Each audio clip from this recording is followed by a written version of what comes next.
أعوذ بالله من الشيطان الرجيم. بسم الله الرحمن الرحيم. الحمد لله رب العالمين، والصلاة والسلام على نبينا محمد وعلى آله وأصحابه أجمعين. اللهم علمنا ما ينفعنا وانفعنا بما علمتنا، وزدنا علما وألحقنا بعبادك الصالحين. رب يسر ولا تعسر، رب تمم بالخير. السلام عليكم aziz birodarlar. Allohning fazli va inoyati bilan navbatdagi darsimizni davom ettiryapmiz. Alloh subhanahu va taolo darsimizni davomli qilsin va foydali qilsin. A'udhu billahi minash shaytonir rojim. وبشر الذين آمنوا وعملوا الصالحات أن لهم جنات تجري من تحتها الأنهار كلما رزقوا منها من ثمرة رزقا قالوا هذا الذي رزقنا من قبل وأتوا به متشابها ولهم فيها أزواج مطهرة وهم فيها خالدون. إن الله لا يستحيي أن يضرب مثلا ما بعوضة فما فوقها فأما الذين آمنوا فيعلمون أنه الحق من ربهم وأما الذين كفروا فيقولون ماذا أراد الله بهذا مثلا يضل به كثيرا ويهدي به كثيرا وما يضل به إلا الفاسقين. الله سبحانه وتعالى bu oyatda bizga iymon keltirib solih amal qilgan bandalari uchun tayyorlab qo'yilgan o'sha jannatlardan bahs qilyapti. Bu yerda vav harfi bilan oldingi jumlaga atf qilinyapti bu oyat. Bu haqida Kashshof tafsirida Zamaxshariy shunday deydilar: من عادته عز وجل في كتابه أن يذكر الترغيب مع الترهيب ويشفع البشارة بالإنذار إرادة التنشيط لاكتساب ما يزلف والتثبيت عن اقتراف ما يتلف.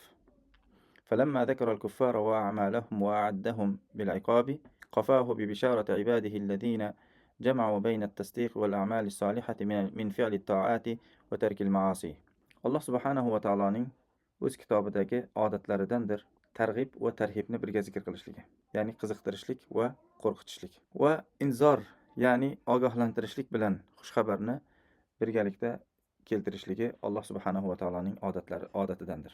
Nima uchun? Irodatat tanshiti, qiziqtirishlik uchun, liktisabi ma yuzlaf, ya'ni Allohga yaqinlashtiradigan narsalarni qilishlikka chorlashlik uchun va halok qiluvchi narsalardan qaytarishlik uchun yoki halok qiluvchi narsalarni qilishlikdan qaytarishlik uchun Alloh subhanahu va taolo ham ogohlantirish hamda bashoratni birgalikda keltiradi, hamda targ'ib bilan tarhibni birgalikda keltiradi deyilyapti. Bu yerda ham Alloh subhanahu va taolo falamma zakaral kuffara va a'malahum va a'addahum bil iqobi, Alloh subhanahu va taolo qachonki kofirlarni va ularning amallari hamda ular uchun tayyorlangan o'sha azob uqubatni zikr qilganda orqasidan tasdiq va solih amalni jamlagan va itoat qilib ma'siyatni tark qilgan mu'minlar uchun bashoratni ham orqasidan keltirdi, zikr qildi deyapti.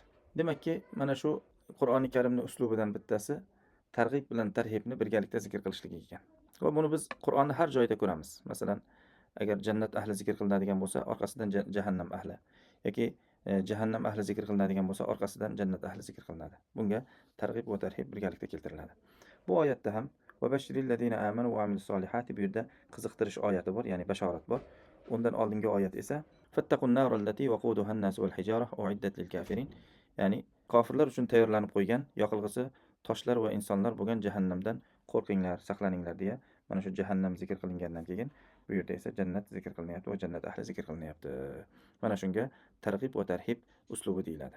Endi bu va bashiril ladina amanu jumlasi vav harfi bilan bir oldingisiga atf qilinyapti. Bu yerda ba'zi olimlar shunday deyishgan: qanchalik bu ikki jumla bir-biriga insho va xabar jihatidan bir-biriga munosib bo'lmasa ham, lekin qissa jihatidan bir-biriga munosib bo'lganligi uchun mana shunday vav bilan zikr qilinsa bo'ladi. Ya'ni bir oldingi qissa vovdan keyin qissaga bir-biriga munosibdir. Mana shu jihatdan, ya'ni qissa jihatidan atf qilinsa bo'ladi deyiladi. Chunki bu yerda qarang, va bashiril ladina amanu va amilus solihati anna lahum jannatin tajri min tahtiha al-anhar jumlasi amr bilan boshlagan bo'lsa, bu yerda esa bu jumlalar masalan va in kuntum fi raybin mimma nazzalna ala abdina shartiya jumlasi bo'lyapti. Shu sababli bir-biriga qanchalik munosib bo'lmasa ham, lekin qissa jihatidan bir-biriga munosib bo'lganligi uchun mana shunday zikr qilinsa bo'lar ekan. "Vabashshirillazina amanu va amilus solihati anna lahum jannatin tajri min tahtiha al-anhar." Bu oyatlarning ma'nosini bir o'qib chiqaylik, undan keyin inshaalloh ba'zi nuqtalarga teginib o'tamiz. Iymon keltirib, solih amal qilgan bandalar uchun taglaridan anhorlar oqib turadigan jannatlar bordir. Mana shuni bashorat bering, mana shuni xushxabarni bering deyapti payg'ambar sollallohu alayhi vasallamga. Kullama ruziqu minha min thamaratir rizqan qalu hadha alladhi ruziqna min qabl. U jannat ahliki mana shu jannatda har mevalardan rizqlantirilganda ular aytadilarki, bu oldin ham rizqlangan mana shu mevalar-ku deyishadi. Va utubihi mutashabiha.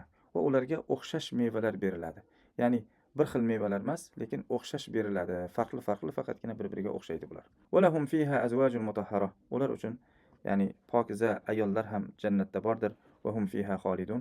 O'sha jannatda ular davomli qoladilar. Endi biz bu oyatni ba'zi nozik nuqtalariga inshaalloh e'tibor berib o'tamiz. Va bashir, bashorat aslida xushxabar degani bu oddiy xabardan farqli o'laroq ya'ni biron bir narsaning yuzaga chiqishligiga bashara deydi ekan arablar. Bashorat degani biron bir narsani yuzaga chiqishligiga aytilar ekan. Shuning uchun inson terisiga bashara deydi arablar. Yoki o'zimizda ham masalan yuzga basharasi, falonchani basharasi deydi yoki basharasi ko'rinib qoldi deydi. Bu degani nima degani? Ya'ni zohir bo'lgan yuzaga chiqqan narsaga o'sha bashara deydi ekan. Bu yerda ham ya'ni o'sha yuzaga chiqishlik ma'nosini xushxabarga ishlatishligi maqsadi shu ekanki, masalan biron bir kishiga xushxabar berganda o'sha xushxabarni eshituvchi kishi qalbidagi surur yuzaga chiqar ekan. Shuning uchun bu yerda bashshara kalimasiga o'sha xushxabar ma'nosi berilgan ekan.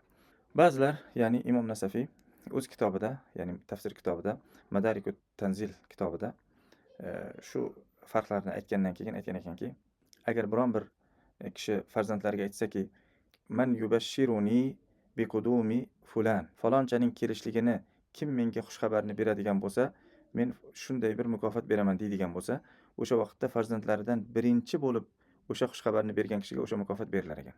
Chunki mana shu xushxabar berilgan vaqtda surur birinchi xabardan keyin yuzaga chiqar ekan. Ikkinchi, uchinchi xabar balki u ham xursand qilar, lekin o'sha birinchisiday bo'lmaydi ekan.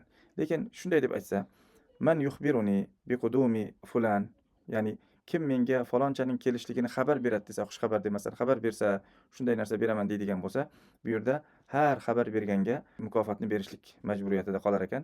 Sababi birinchi bo'lsin, ikkinchi bo'lsin, uchinchi bo'lsin, o'sha xabar berilaveradi. Shuning uchun xushxabar bilan, ya'ni bashshara kalimasi bilan yoki bashorat kalimasi bilan xabar, ya'ni ixbor kalimasini orasidagi farqlarni mana shunday ochiqlagan ekan. Va bashshirillazina amanu va amilus solihat. Bu yerda esa amanu va amilus solihat.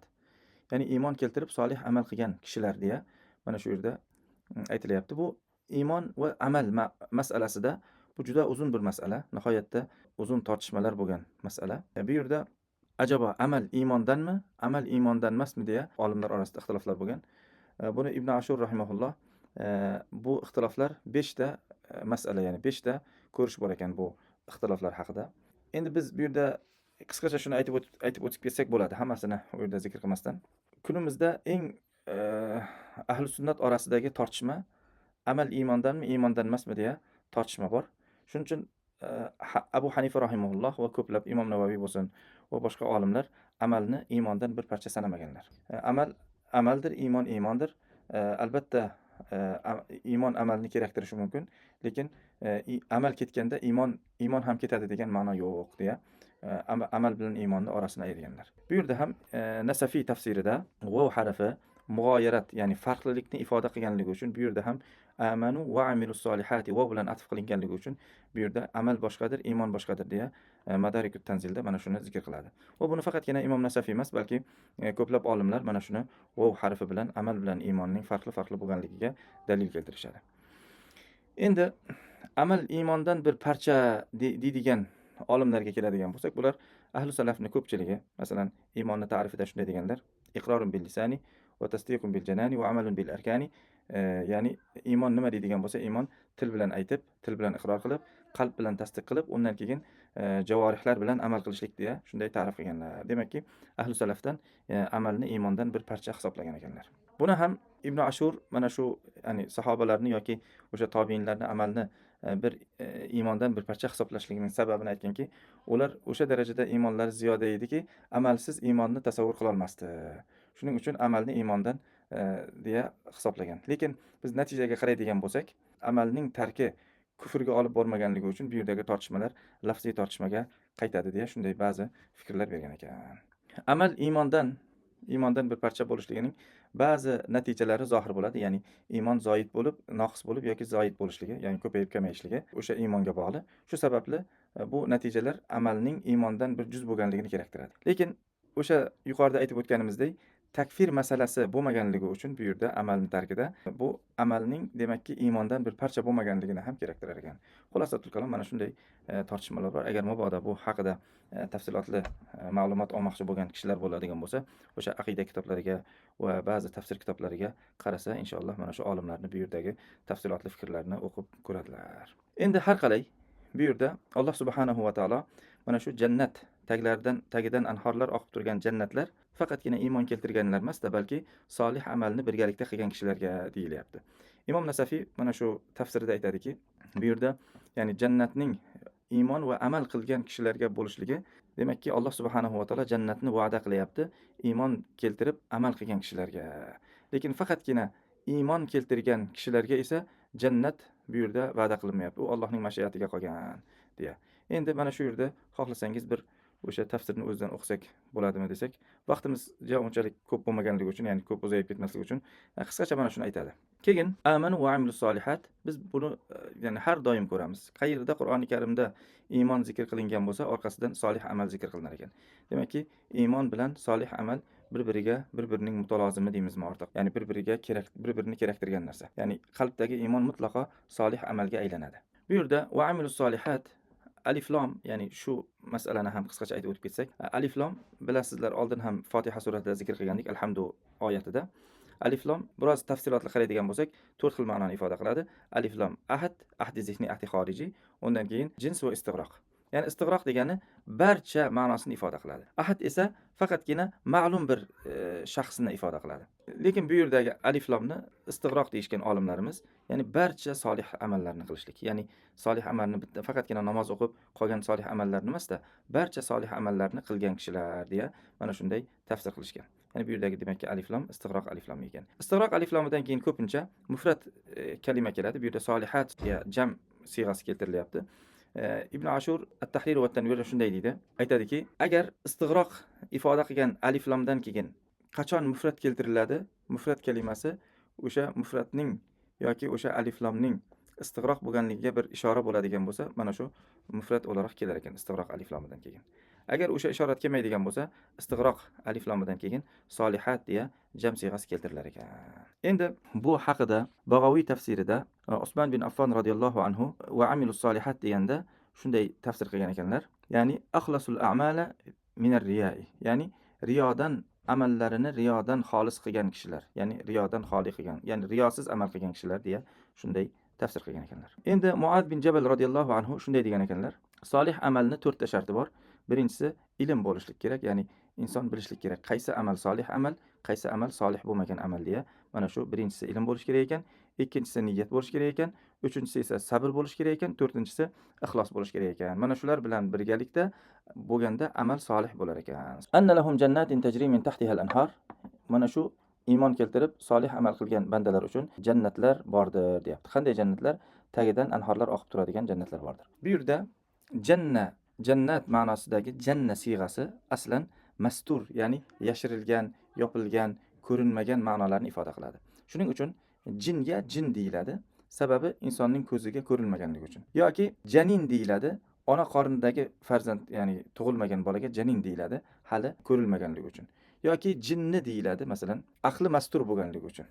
Shuning uchun bu yerda ham jannat deydi. Nima uchun o'sha bog'chalarga ham mana shu mastur ma'nosidagi, yashirilgan ma'nosidagi kalima ishlatildi deydigan bo'lsak, bog'chalar ham daraxtlari ko'payib, ya'ni tagi ko'rinmay qolganligi uchun yuqoridan qaragan kishi uchun o'sha uchun jannat deyilar ekan bularga ham. Tajri min tahtiha al-anhar, ya'ni tahtiha al-anhar bu yerda jannatning tagidan emasda, balki daraxtlarning tagidan anhorlar oqib turar ekan.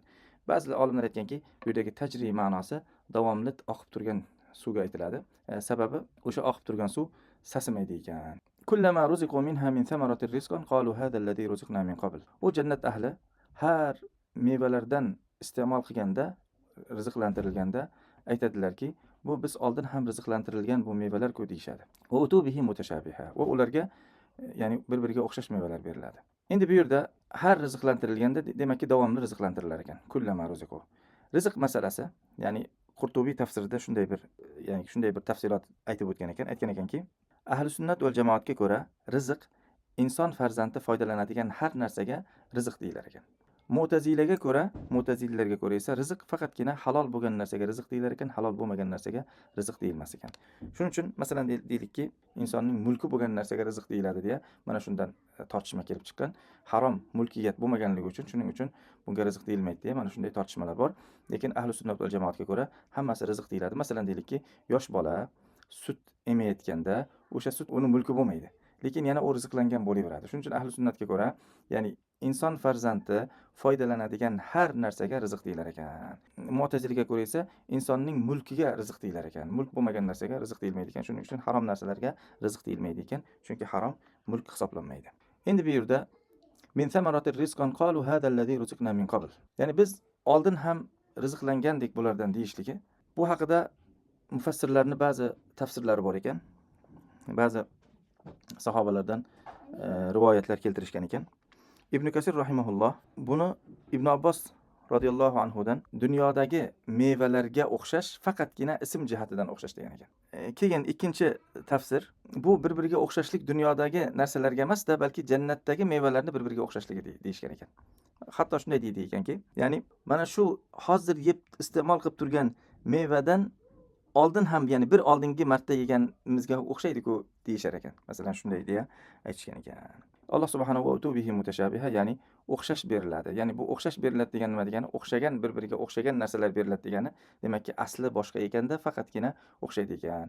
Bu yerda Madarikut Tanzilda Imom Nasafiy shunday degan ekanki, Nasafiy rahimahulloh, nima uchun o'xshash beriladi deya savolga aytgan ekanki, agar hech inson ko'rmagan, o'rganmagan biron bir narsasi oldiga olib kelib qo'yilganda taraddud qilib qoladi, bu nima narsa ekan deb. Shuning uchun ular o'sha taraddud ham qilmasin, biron bir qayg'uli qalblariga kirmasin deya o'sha o'xshash mevalar qo'yilar ekan oldilariga. Lekin umuman ta'm jihatidan yoki lazzat jihatidan umuman farqli bo'lar ekan, u faqatgina ko'rinish jihatidan o'xshaydi ekan deya shunday tafsir qilgan Imom Nasafiy. Va lahum fiha azwajun mutahharatun, ular uchun pokiza ayollar, pokiza zavjalar bordir. Va hum fiha xolidun, ular davomli o'sha jannatda qoladilar.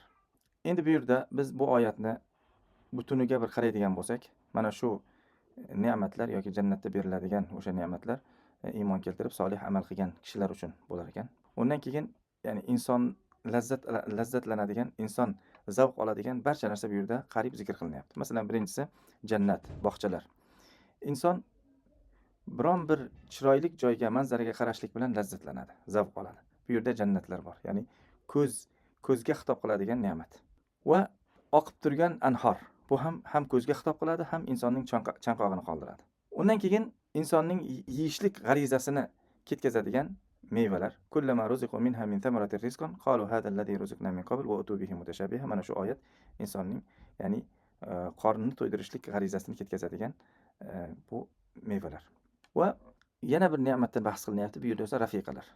Ya'ni insonning farji shahvatini yoki nafsiy shahvatini qondiradigan ayollar, zavjalar deylik. Va lahum fiha, ya'ni bu yerda azwajun mutahharatun, ular uchun pokiza ayollar bordir. Ya'ni bu ham masalan bir tafakkur qiladigan bo'lsak, siz qanchalik katta bog'chada bo'lsangiz bo'ling, har ne'mat sizga muhayyo bo'lsa bo'lsin, lekin faqat bir o'zingiz bo'lsangiz, bu yer zerikarli bo'lib qoladi. Shuning uchun u rafiqa, insonda rafiqaga yoki yonida dardlashadigan ba'zi insonlarga ehtiyoji bo'lganligi uchun bu yerda shu ne'mat ham zikr qilinyapti. Ya'ni ular uchun o'sha azvojlar ham mutahhara, ya'ni pokiza azvojlar ham bordir. Va mana shu ne'matlarni tamomlaydigan, mana shu ne'matlarning asl saodat bo'lishligini keraktiradigan ne'matki va hum fiha xolidun, va o'sha jannatlarda ular abadiy qoladilar. Agarki mana shuning hammasi bo'lsa-yu, agar mana shu narsalar abadiy bo'lmasa, bu ya'ni haqiqiy ne'mat hisoblanmaydi. Qachon mana shu narsalar yuqoridagi zikr qilingan narsalar haqiqiy ne'mat hisoblanadi? O'sha joyda abadiy qolgan vaqtda. Bu oyatlarga ba'zi mufassirlarning qisqacha tafsirini o'qishlik bilan inshaalloh keyingi oyatga o'tamiz. Ma'alimut Tanzilda Bag'aviy rahimahulloh shunday tafsir qilgan ekanki, ya'ni mana shu oyatlarni qisqacha zikr qilib o'tgandan keyin o'sha payg'ambar sollallohu alayhi vasallamdan ba'zi hadislarni keltirgan ekan, o'sha jannatga aloqali. An Jabir ibn Abdullah radhiyallohu anhu qala Rasululloh sollallohu alayhi vasallam. Jabir ibn Abdullah radhiyallohu anhu shunday deyaptilar. Payg'ambar sollallohu alayhi vasallam shunday degan ekanlar. Ahlul jannati yakuluna va yashrabuna va la yabuluna va la yataghawwatuna va la yamtakhituna va la yabzuquna.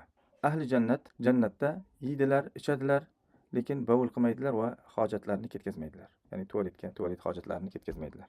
Va la yamtakhituna va la yabzuquna. Ular shimgirmaydilar, ya'ni burundan biron bir yomon narsa kelmaydi. Va la yabzuquna va tupurmaydilar ham. Yulhamuna al-hamda va tasbiha. Ularga hamd va tasbih ilhom qilinadi. Ya'ni kama tulhamuna an-nafas. Insonga nafas qanday ilhom qilingan bo'lsa, masalan, bir kishi bir kunda shuncha nafas oldim, nafas olishlikdan bezorib ketdim, charchab ketdim degan kishi ko'rmaysiz a? Xuddi shunday jannatda tasbih aytishlik ham ularga ilhom qilinar ekanki, ular har tasbih aytganda maza qilar ekan. Inson qancha nafas yaxshi olsa, shuncha maza qiladi-ku. Ya'ni ozgina nafas olmay qolsa yoki nafas siqiladigan bo'lsa, inson biroz joni siqiladi. Lekin qanchalik nafasni ko'p olsa, qanchalik nafasni yaxshi olsa, o'shancha inson rohat bo'ladi. U jannatda esa tasbih va hamd aytishlik bilan o'shanda insonlar rohatlanar ekan. Ta'amuhumul jusha'u, ya'ni ularning taom yegandan keyin hazmlari kakirish bilan chiqib ketar ekan. Va rashahumul misku, va ularning terlari mushka ambar ekan. Yana payg'ambar sollallohu alayhi vasallamdan Abu Hurayra radhiyallohu anhu rivoyat qilgan hadisda aytayaptiki, qala Rasululloh sallallohu alayhi vasallam, payg'ambar sollallohu alayhi vasallam shunday degan ekanlar: "Inna awwala zumratin yadkhuluna al-jannata ala suratil qamar laylatal badr." O'sha Badr kechasida to'lin oy suratida jannatga o'shanday nurli holda jannatga kirishar ekan. Birinchi zumra, ya'ni birinchi jannatga kiradigan zumra to'lin oyday jannatga kirishar ekan. Thumma alladhina yalunahum ala ashaddi kawkabin durriyyin fis samai idoatan la yabuluna va la yataghawwatuna. Undan keyin ikkinchi kiradigan zumra esa o'sha osmondagi porloq yulduz holida o'shanday nurda kirar ekan. U jannat ahli jannatda bovul qilmaydilar, ya'ni siymaydilar. Va la yataghawwatuna, va tualet hojatlarini, katta hojatlarini ketkazmaydilar, unga ehtiyoj sezmaydilar. Va la yaftuluna va la yamtakhituna. Ular na tupuradilar, nada shimgiradilar, ya'ni ikkovi ham bo'lmaydi. Amshatuhumuz zahabu, ularning taroqlari oltindan bo'lar ekan. Va rashhuhumul misku, va ularning hidlari mushka ambar hidi ekan. Va majamiruhum al-aluwatu. Ya'ni ularning o'sha jannatdagi ishlatadigan atirlari o'sha Hind atiri bo'lar ekan, eng yaxshi atirlardan o'sha atirdan bo'lar ekan. Va azvajuhumul hur, ularning ayollari esa, zavjalari esa hurul ayn bo'lar ekan. Ala xalqi rajulin wahidin, ular bir xilqatda bo'lar ekan. Ala surati abihim Adama, Odam alayhissalomning suratida bo'lar ekan. 60 ziroan fis samai, va osmon, ya'ni balandligi 60 ziro bo'lar ekan. Agar har bir zironi yarim metrdan oladigan bo'lsak, taqriban 30 metr atrofida bo'lar ekan jannat, ahli jannatda. Endi Odam alayhissalomni Alloh subhanahu va taolo lima xalaqtu bi yadayya, o'z qo'lim bilan yaratgan bu bandamga sajda qilishlikdan seni nima to'sdi deya shaytonga Alloh subhanahu va taolo xitob qiladi. Demakki, bu yerda Odam alayhissalomni Alloh taolo o'z qo'li bilan yaratgan bo'ladigan bo'lsa, ya'ni eng mukammal bir shaklda yaratilgan o'sha Odam alayhissalom suratida bo'lar ekan. Endi Advoul bayonga qaraydigan bo'lsak, Shinqitiy rahimahulloh qani nima degan ekan bu oyatlar haqida. Aytgan ekanki, Shinqitiy rahimahulloh: "Va bashiril ladina amanu va amilus solihati anna lahum jannatin tajri min tahtiha al-anhar." Ular uchun, ya'ni taglaridan anhorlar oqib turgan jannatlar bordir deya mana shuni zikr qilgandan keyin aytayaptiki, lam yubayyin huna anwa'a hadhihi al-anhar. Alloh subhanahu va taolo bu oyatda o'sha anhorlarning turlarini bizlarga bayon qilib bermadi. Walakinnahu bayyana zalika fi qawlihi. Boshqa bir oyatda Alloh subhanahu va taolo buni bayon qildi. Mana shu oyatda Muhammad surasida ekan, fiha anharun min ma'in g'ayri asinin. Ya'ni ular u jannatda suvdan naharlar bor ekanki, suv, ya'ni lekin u suvki g'ayru asinin, ya'ni buzilmaydigan suv. Yuqorida aytgandik, oqib turadigan suv, ya'ni aslo buzilmaydi ekan. Va anharun min labanin lam yataghayyar ta'muhu. Va sutdan ham anhorlar bo'lar ekanki, bular ham buzilmaydi ekan, ta'mi o'zgarmaydi ekan. Ya'ni dunyodagi sutlarni qaraydigan bo'lsak, agar bir kun issiqda qoladigan bo'lsa, o'zgarib, ya'ni iste'mol qilinmaydigan darajaga kelib qoladi. Lekin jannatdagi o'sha sutlar davomli oqib turar ekanda, aslo buzilmaydi ekan. Va anharun min khamrin ladzatin lisharibin. Va o'sha maydan yoki aroqdan bo'lgan anhorlar bor ekan. Ya'ni lekin bu dunyodagi hammasi Ibn Abbos radhiyallohu anhu yuqorida tafsirini zikr qilgandik. Ya'ni jannatdagi bilan dunyodagi narsalar faqatgina isman o'xshaydi, aslan o'xshamaydi deydi. Shuning uchun jannatdagi suv dunyodagi suvdan farqli bo'ladi. Jannatdagi sut dunyodagi sutdan farqli bo'ladi.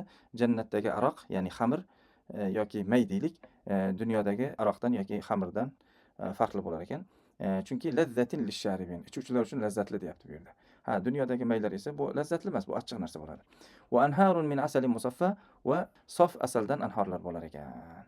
Demakki, bu yerda Alloh subhanahu va taolo bu oyatda bayon qilinmagan o'sha anhor turlarini bu yerda bayon qilgan ekan. Endi va qawluhu ta'ala va lahum fiha azwajun mutahharatun, ular uchun ya'ni pokiza ayollar bordir yoki zavjalar bordir deyapti. Bu yerda esa Alloh subhanahu va taolo lam yubayyin huna sifata tilkal azwaj, bularning sifatlarini bayon qilmadi deyapti. Lekin walakinnahu bayyana sifatihinna al-jamilata fi ayatin ukhar. Ularning chiroyli sifatlarini boshqa oyatlarda bayon qilib berdi. Ka qawlihi ta'ala va indahum qasiratut tarfi'in.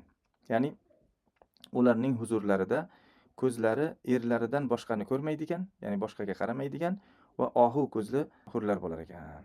Va yana boshqa oyatda ka'annahunnal yaqut val marjan. Ular xuddi yaqut va marjon kabi, ya'ni durlar kabi shunday bir ajoyib chiroyli bo'lar ekan. Va qawluhu va hurun ayn, ya'ni ohu ko'zli va hurun aynlar bo'lar ekan. Ka'amsalil lu'li'il maknun, ya'ni xuddi yashirilgan o'sha qimmatbaho brilliantga o'xshagan darajada chiroyli bir ajib bir hurlar bo'lar ekan. Demakki azizlar, Alloh subhanahu va taolo mu'min, iymon keltirib, solih amal qilgan bandalari uchun mana shunday ajoyib ne'matlar tayyorlab qo'ygan ekan va abadiy saodat tayyorlab qo'ygan ekan. Bizlar mana shu abadiy saodat uchun harakat qilishligimiz kerak bo'ladi. Alloh subhanahu va taolo Saffat surasida limithli hada falyamalil amilun. Mana shunday narsalar uchun, mana shu kabi narsalar uchun amal qiluvchilar amal qiladi. Mutaffifin surasida esa Alloh subhanahu va taolo xitamuhu misk va fi zalika falyatanafasil mutanafisun. U jannatning to'prog'i mushka ambardir. Mana shu jannat uchun musobaqa qiluvchilar musobaqa qiladi deya mu'min qullarini, mu'min bandalarini maqtaydi. Va Layl surasida Alloh subhanahu va taolo فأما من أعطى واتقى وصدق بالحسنى فسنيسره لليسرى. Kimda kim butun imkoniyati bilan harakat qilsa, molini bersa, vaqtini bersa, kerak bo'lsa jonini bersa, va undan keyin Alloh subhanahu va taologa qarshi taqvo qiladigan bo'lsa, hamda Allohning Qur'onini tasdiq qiladigan bo'lsa, biz unga jannat yo'lini qulaylashtirib qo'yamiz, deyapti. Demakki, mana shu payg'ambar sollallohu alayhi vasallam ham sifatlagan, shunday sifatlaganlar, ma la aynun ra'at va la udhunun sami'at, ya'ni ko'z ko'rmagan, quloq eshitmagan deya. Mana shu ko'z ko'rmagan, quloq eshitmagan shunday bir ajoyib ne'matlarga noil bo'lishlik uchun qisqagina umrimizni Allohning yo'lida sarflashligimiz kerak bo'ladi. Bir o'ylab ko'ring, ozgina umrini Allohning yo'lida sarflamasdan behuda o'tkazgan kishi, dunyoning ozgina ne'mati uchun aldanib qolgan, dunyoning ozgina matosi uchun aldanib qolgan kishi oxir oqibat jahannamni bo'ylaydigan bo'lsa, bu odamning holi qanday ham achinarli hol. Endi buni aksi, dunyoda imkon qadar fattaqulloha mastata'tum, imkoni boricha Allohga taqvo qilib, undan keyin natijada jannatni qozongan, jannatga noil bo'lgan, Allohning rizosiga noil bo'lgan va Allohning jamolini ko'rishlikka noil bo'lgan kishi qanday ham baxtli insondir. Endi biz qaysisidan bo'lishni xohlaymiz?